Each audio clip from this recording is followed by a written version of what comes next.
So Kiwami 3 has been out for quite a while, and the reception to it has been, to put it generously, rather mixed overall. Of the many things that have led to this reception, combat is one of the aspects that people generally feel is an issue. While some players have looked at the new stun and back combos rather favorably, most people rather do not care enough to notice, or prefer lost judgments, juggling, or some other combat instead. While this is an issue worth addressing, there are two other issues present in modern Yakuza games, including Kiwami 3, that I feel are ruining modern Yakuza combat. The difference between something like combat systems and the two issues I am going to be presenting is that these two issues are ones that I feel are infinitely easier to fix in comparison to the other issues that are currently plaguing modern Yakuza combat. In this video, I hope to address what those two issues are, things that are affecting them, previous games that do not have this issue and how they work around having said issue, and what ways RGG can possibly address these two issues. Before I begin, I do want to point out some disclaimers. Number 1. This is not a Kiwami 3 video. I have not played nor watched any substantial gameplay regarding Kiwami 3 since I don't want to support it as a project. This is not to say I will have nothing to talk about for Kiwami 3, just that others will likely have better insight than I do regarding the topic. Number 2, this video will not be covering the RPGs since they are RPGs, not beat-em-ups. Number 3, there are many games that do not have the issues that I plan to highlight, but I do not plan on covering them in this video. Simply put, I don't think it's worth the time and effort, and I think one or two examples will do just fine at proving my point. I also would rather not have this be as long as my previous long-form video. I will, however, talk generally about every case of the two aforementioned issues happening in the later games to the best of my ability. Number 4, for the purposes of this video, I am counting all Dragon Engine games as newer games. I know that is a 10-year period, but most of the problems I am going to be speaking on are in the later entries. And number 5, this is all my opinion. You may see the issues I present and feel differently, and if that is the case, hey, more power to you. With that out of the way, let's continue with the video. Before I state the issues I feel are ruining modern Yakuza combat, here's a statement I want you all to think about first since I feel it's connected to the issues I want to address. Recent Yakuza games, excluding the RPGs, have felt much easier compared to many of the older games in this series.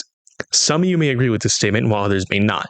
Okay, I've left you all in a suspense for long enough, so what are the two issues that I feel are ruining modern Yakuza combat? The two issues in question are that number 1, enemy health, specifically bosses, has felt much lower and unnatural in how it progresses, and that number 2, the player character in recent games seems to deal stupid amounts of damage. Maybe you even notice these as much as I have, but I feel once you do notice it, it's hard not noticing it. Firstly, let's address the issues of enemy health. Enemy health has felt really weird in many recent installments. For starters, enemies you find on the street end up feeling like they have rather very little health at times, but also end up feeling like they have lots of health as well. In the older games, this health always felt just right relative to the player character. As for bosses not only in the older Yakuza games, but also in the earlier era of modern Yakuza games, such as Kiwami 2 and Yakuza 6, don't have as much of an issue with health, and the progression feels rather natural. This is something that later Dragon Engine games take a complete nosedive in. The most health bosses ever have in Gaiden and Pirate Yakuza are around 1 to 5 bars. This becomes rather static and predictable from the mid-game onward.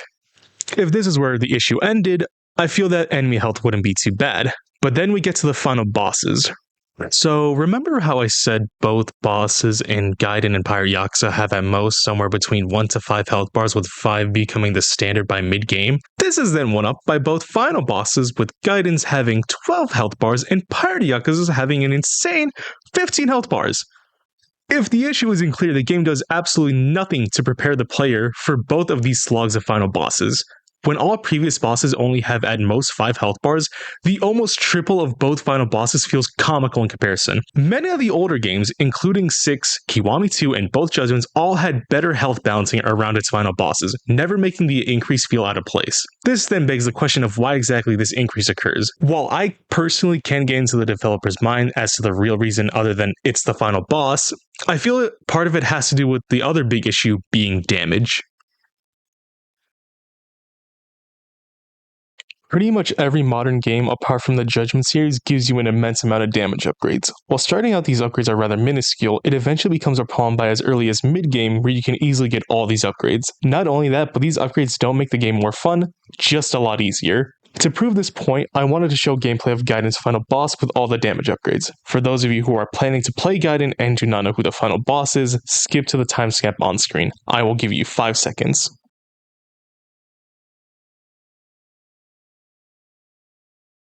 At this point, I'll assume those who wanted to look away are. Anyways, the damage upgrades you get in Gaiden have a complete adverse effect from what should be intended. If you've been paying attention, you can notice that I am in combat for about the same amount of time that I am in cutscenes and QTEs.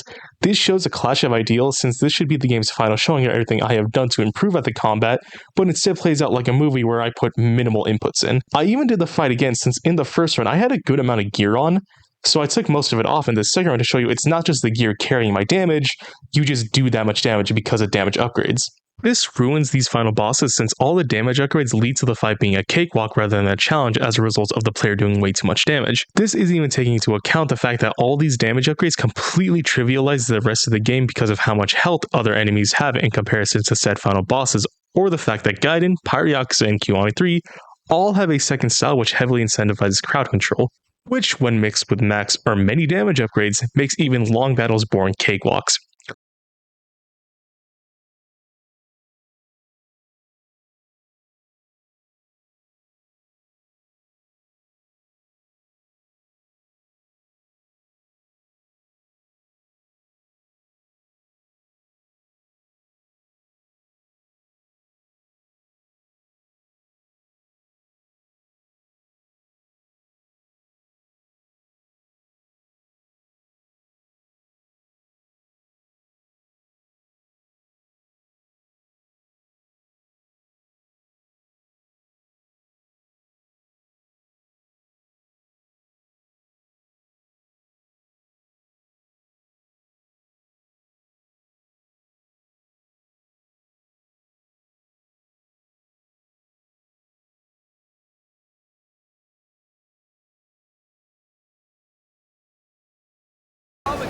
And I might let you.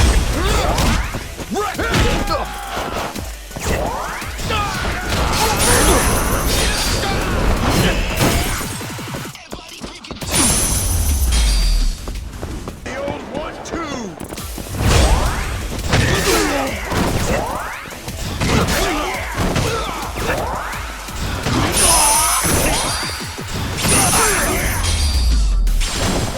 Guys, I'll beat your whole life.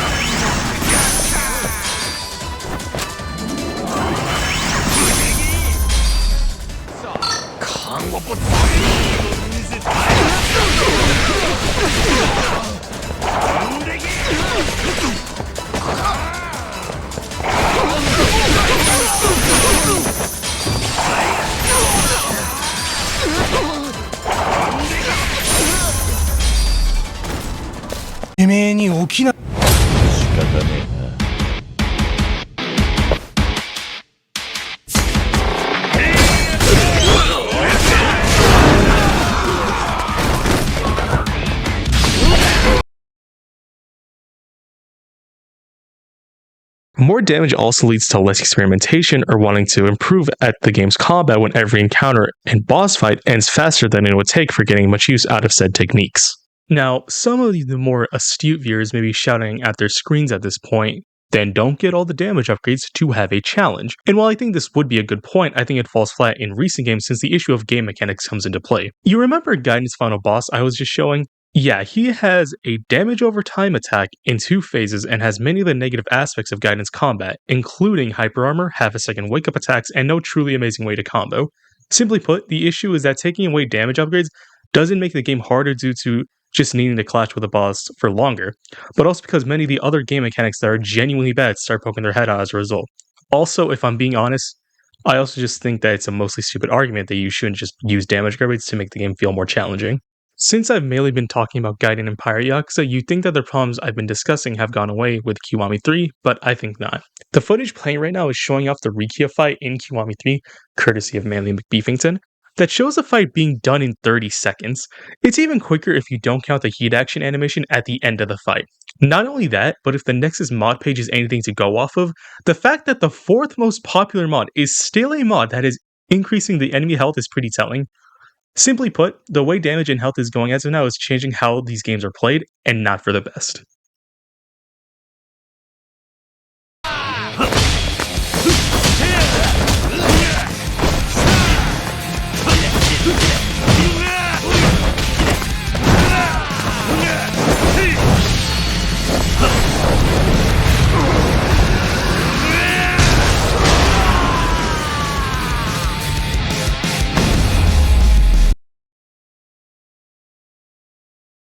So now that I've actually explained what the two issues are that I think are ruining modern Yakuza, the next question is, well, why? Why are players given so much damage while most enemies have low amounts of health? And I think the answer is pretty obvious, but I may as well give you the answer right from the source.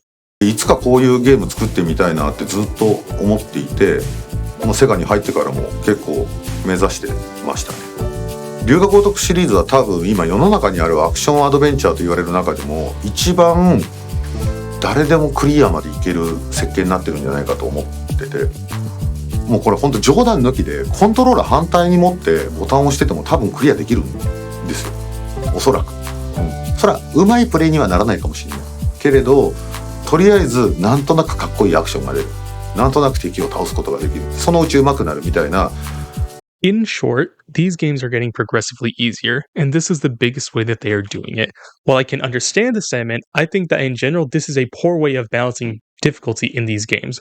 Older games also had the ability to be very easy, but they handled it in a different way. To understand this in more detail, I am going to be using a term I invented to better explain combat difficulty. Combat difficulty modifiers. Very quickly from here on out, you may hear me say CDM a lot. When I say CDM, I just mean combat difficulty modifiers, alright? So just keep that in mind. CDM and combat difficulty modifiers are the exact same thing.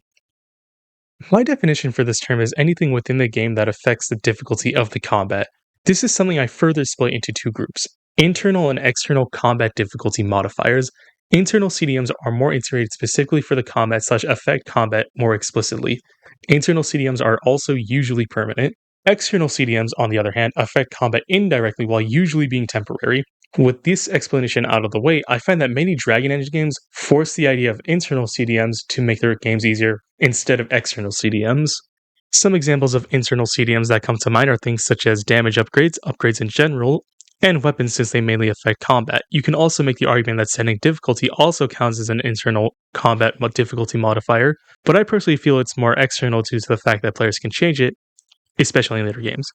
Some examples of combat difficulty modifiers that I see as external include health / heat items, saving and checkpoints, and gear since not all gear is combat based. An absolutely perfect example of an external CDM is Muscle Soda in Kiwami 2. For the uninitiated, Muscle Soda is a drink in Kiwami 2 that once drink gives the player about 20 seconds of increased attack. This is not a small increase either, as it can completely break the game with how much damage it ends up doing. Not only that, but you could also stockpile 10 of them at once. The downsides, however, are that they are not permanent, and they must be acquired from green vending machines in both Kamurocho and Sotenbori. This serves as the best example of an external CDM, since not only is it not permanent, but to even access it, you have to interact with one of the game's more hidden features. From that explanation, you'll end up noticing that internal CDMs will always affect the game, whereas external CDMs are temporary boosts that have a downside.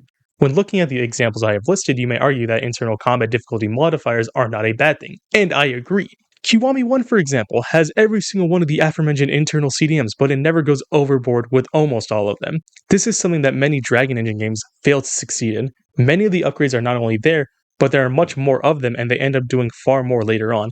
This then leads to combat we have now, where internal CDMs are extremely overtuned, mostly because of damage upgrades, which lead to really weird balancing decisions from RGG as a result.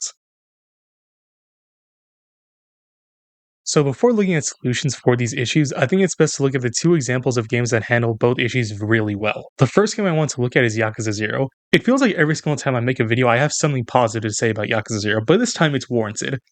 Yakuza 0's general balancing is pretty good. Thugs are fodder for the most part, but they are neither insane damage sponges nor weak sheets of paper and offer a fair challenge in numbers no matter how much health they have or damage the player does. The bosses keep this pattern up. Throughout the game, the bosses fluctuate between 1 to 3 bars of health, with 3 bars becoming very common in late game. 2 of the final bosses have even more health than that, with the final boss himself having 2 more health bars compared to the exuberant health increases in later games. The only time where health balancing is ever debatably bad is maybe the Colosseum, but mainly the Amon fights, but they get a pass since Amon fights always have ludicrous amounts of health. The second game I wanted to talk about was Yakuza 3. Yakuza 3, not Kiwami 3, handles this dilemma extremely well. I know I probably grabbed the attention of every Yakuza 3 hater in a 10-mile radius, so let me explain. One of the many pros you will hear most Yakuza 3 enjoyers argue is that this is one of the few games where boss fights truly feel like boss fights. Some argue this is due to dealing little damage, but I feel it's because of how well done each boss is with their movesets that require you, the player, to play on their terms. The way you play against the CIA agent is different from how you play against Majima, and so on. Moving on, the damage you do in Yakuza 3 is constant. The amount of damage you do to a boss will always remain the same no matter how the boss plays, but the only way, apart from gear, to change this is by changing the game's difficulty. This then perfectly sets up the second part of the dilemma, being that there is no boss in Yakuza 3 that has more than 3 health bars. This leads not only to consistent information for the player as they can guess pretty well how much health a boss will have, but it also allows experimentation on both the player and developer's ends to try different techniques for bosses and player input because of the lower damage dealt. This works in Yakuza 3's favor and makes the health and damage balancing stand out as a result. So what exactly are some possible solutions to the health and damage issues of recent games? Well, the solution shouldn't be just to give all enemies more health to accommodate more damage upgrades. This is mainly because this then leads to the randomness element I was discussing where you can't knowingly gauge how much health an opponent/boss will have. It's also just lazy difficulty, and if you've played Kiwami 2, you'd know that they tried giving enemies more health to accommodate more damage, which resulted in gray health bars, which were unhelpful, boring, and lazy. I also think doing one health bar like they did in Yakuza 6, while better, is still not amazing since we again run into the problem of not necessarily knowing how much health an enemy has. So firstly, in relation to thugs, I feel a chapter or level-based approach would be best, increasing their health little by little depending on character level or chapter, but still having some beginner areas that have enemies with low health. As for bosses, I feel it's best to have a set amount of health bars, somewhere between 3 to 5 bars by mid-game, and give the final boss somewhere between 2 to 3 more health bars on top of that. This justifies giving the player a good amount of damage upgrades while also still making the final boss feel like a final boss without bloating them with HP. As for damage, I feel that the damage dealt should be less than what is currently being dealt with max damage upgrades, but enough for 4 to 5 combo strings to take down 1 health bar. Realistically speaking, this can be tuned, but you get the point.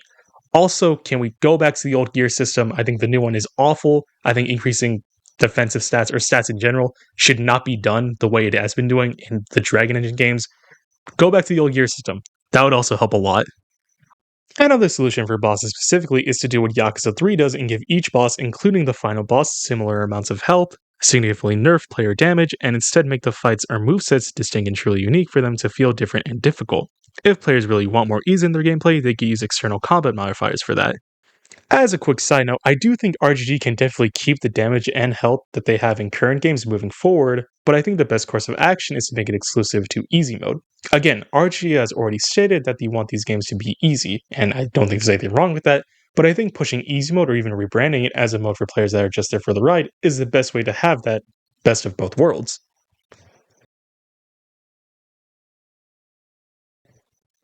And with that, I feel that I've at least explained the glaring issues I've seen with modern Yakuza combat. While they are not the most noticeable for a first playthrough, or for the more casual audience, it's something that generally ruins replayability and enjoyment of these games, especially for more skilled players.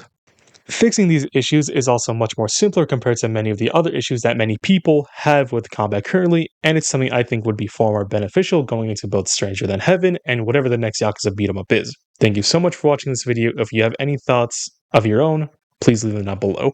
I know I give a few solutions, but I could tell that some of you probably have some as well. And I think that would be beneficial for the discussion overall. Again, thank you for watching.